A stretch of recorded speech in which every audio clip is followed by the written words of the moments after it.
జిల్లా జూలపల్లి మండలం పెద్దపూర్ పరిధిలోని కూర్మపల్లె గ్రామం ప్రాణభయంతో వణికిపోతుంది. గ్రామానికి అతి సమీపంలో స్టోన్ క్వారీ, క్రషర్ యూనిట్ నడవడంతో పెద్ద ఎత్తున బ్లాస్టింగ్లు జరుగుతున్నాయి. పేలుళ్ల దాటికి ఇళ్లకు పగుళ్లు, పాత ఇళ్లు కూలిపోతుండడం, ఎగిరి వస్తున్న బండరాళ్లు పొలాల్లో పడడం, జనసంచారం ఉన్న ప్రాంతాల్లో ప్రమాదాలు పొంచి ఉండడం వంటి పరిస్థితులు నెలకొన్నాయి. పిల్లలు పాఠశాలకు వెళ్లడానికి భయపడుతున్నారు. గ్రామస్తులు ఇంట్లో ఉండడం కూడా భయంగా మారిందంటూ వాపోతున్నారు.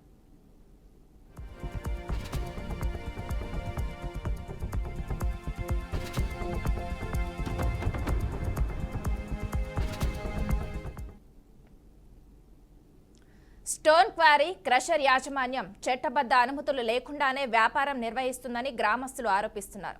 ఇక ఎక్స్ప్లోజివ్స్ ను అనాధికారికంగా నిల్వ చేసి బ్లాస్టింగ్లు నిర్వహిస్తున్నారు. క్వారీకి వెళ్లే రోడ్డు ప్రభుత్వ భూమిలో కాకుండా రైతుల పట్టా భూముల్లోంచి వేసి ప్రశ్నించిన రైతులనే బెదిరించినట్లు తెలిపారు. ప్రశ్నించిన రైతులపై అక్రమంగా కేసులు పెడుతూ వేధింపులకు గురి చేస్తున్నారని ఆరోపిస్తున్నారు. ఇక ఒకే చోట 2 క్వారీలు నిర్వహిస్తూ కోట్లు కొల్లగొడుతున్నారని స్థానికులు విమర్శిస్తున్నారు.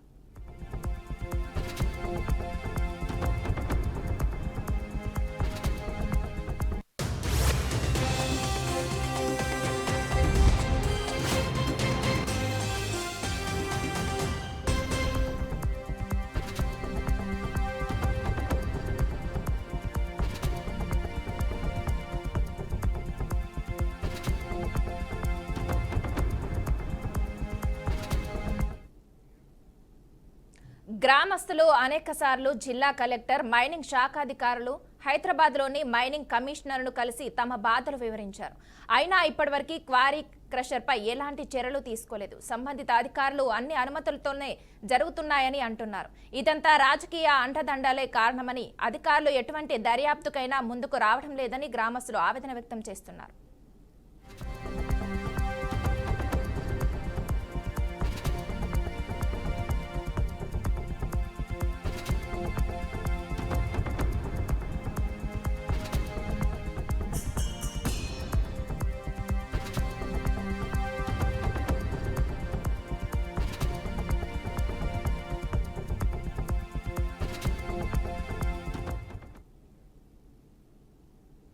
ఇక ఇదే అంశంపై మరింత సమాచారం మా ప్రతినిధి సాల్మాన్ అందిస్తారు. సాల్మాన్, చెప్పండి.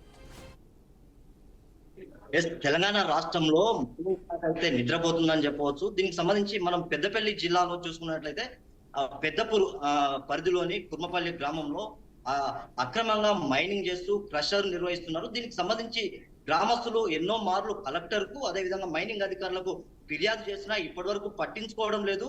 అక్కడ ఆ యొక్క బ్లాస్టింగ్ చేయడంతో మాత్రం గ్రామంలో పెద్ద పెద్ద బండరాలు వచ్చి గ్రామాల్లో పడుతున్నాయి. గ్రామాల్లో పడడంతో పాటు చాలా మందికి అయితే గాయాలైన పరిస్థితులు అయితే మనం చూస్తున్నాం. ఖచ్చితంగా ఈ యొక్క మైనింగ్ అధికారులు అయితే నిద్రపోతున్నారు. ఖచ్చితంగా గ్రామస్తులు ఏకధాటిగా చాలా సార్లు లేకుంటే ప్రజావాణిలో కానీ లేకుంటే మైనింగ్ శాఖ అధికారులు కానీ ఫిర్యాదు చేసినా ఇప్పటి వరకు పట్టించుకోవడం లేదు.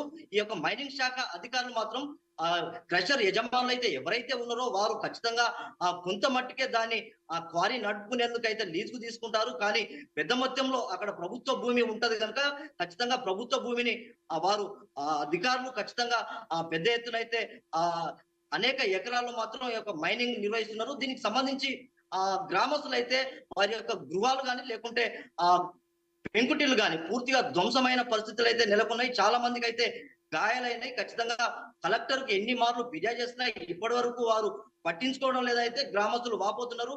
ఆ యొక్క రోడ్లు చూస్తే కూడా మొత్తం అధ్వానంగా మారినాయి. స్కూల్ పిల్లలు వెళ్ళడానికి కూడా కొంత ఇబ్బంది పడుతున్నారు.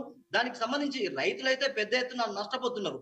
పంట పొలాల్లో బండలు లేకుంటే ఆ యొక్క దుమ్ము ధూళితోటి మాత్రం పూర్తిగా ఆ పంట చేను వీరి చేతికి రాకుండా పోతుంది. ఖచ్చితంగా మామిడి తోట రైతులు పూర్తిగా అధ్వానంగా మారుతున్నారు. ఖచ్చితంగా దీన్ని చూసినట్లయితే మామిడి తోట పూత ఎప్పుడైతే వస్తుందో ఆ పూత వచ్చే క్రమంలో క్రషర్ నిర్వహించే క్రమంలో మాత్రం పెద్ద ఎత్తున ఆ యొక్క దుమ్ము ధూళి పడడంతో ఆ యొక్క పూత పూర్తిగా రాలిపోవడం జరుగుతుంది. రాలిపోవడంతో పాటు ఆ యొక్క ఖాతా కూడా వీరికి చేతికి అందకపోతుంది. అనేక రైతులైతే చాలా పొలాలను నమ్ముకొని ఉంటారు కనుక రైతులకు న్యాయం చేయాలని మైనింగ్ శాఖ అధికారులకు, జిల్లా కలెక్టర్ కు ఫిర్యాదు చేసినా ఇప్పటి వరకు పట్టించుకోవడం లేదు. పెద్ద ఎత్తున ఆ యొక్క క్రషర్ యాజమాన్యులు అయితే ఈ యొక్క గ్రామస్తుల మీద కేసులు పెట్టి వారిని వేధిస్తున్న సంఘటనలు అయితే మనం చూస్తున్నాం. ఖచ్చితంగా రాష్ట్ర ప్రభుత్వం లేకుంటే మైనింగ్ శాఖ అధికారులు మాత్రం ఖచ్చితంగా ఆ యొక్క క్రషర్ యజమాని మీద ఖచ్చితంగా కేసు నమోదు చేసి గ్రామస్తులకైతే న్యాయం చేయాలని అయితే గ్రామస్తులు ఆ కుర్మపల్లి గ్రామస్తులు అయితే ఆ ప్రభుత్వాన్ని వేడుకుంటున్నారు. Okay, thank you Salman.